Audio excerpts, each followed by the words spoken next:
Hello friends, ரொம்ப நாளைக்கு அப்புறம் ஒரு மினி குக்கிங் ஒர்க் பார்க்கலாமா? ஆக்சுவலி இன்றைக்கி க்ரில் எப்படி பண்ணுறதுன்னு தாங்க பார்க்க போகிறோம்.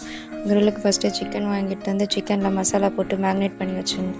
அந்த மசாலா எப்படி போடணுன்னா, கொஞ்சமாக தயிர், கொஞ்சமாக எலுமிச்சப்பழம், அப்புறம் வீட்டு மிளகாத்தூள், சிக்கன் மிளகாத்தூள், அப்புறம் வந்து கார மிளகாத்தூள், இது மூணுத்தையும் போட்டு சிக்கன் நல்லா மேக்னேட் பண்ணி ஃப்ரிட்ஜில் ஒரு 3 to 4 hours வச்சுருங்க.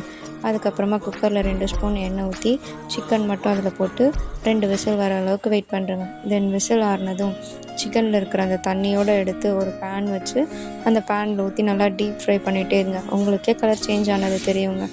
அந்த கலர் சேஞ்ச் ஆனதும் ஒரு பேனில் பட்டர் வச்சு பட்டரை கொஞ்சம் நல்லா ஹீட் பண்ணி அது மேலே ஸ்ப்ரெட் பண்ணி விட்டு ஒரு ஹாஃப் லெமனையும் அது மேலே ஸ்ப்ரெட் பண்ணி விட்டு சாப்பிட்டு பாருங்கள். சும்மா சூப்பராக இருக்குங்க. நீங்கள் செஞ்சு பார்த்துட்டு எப்படி இருக்குன்னு கமெண்டில் சொல்லுங்கள். Bye friends.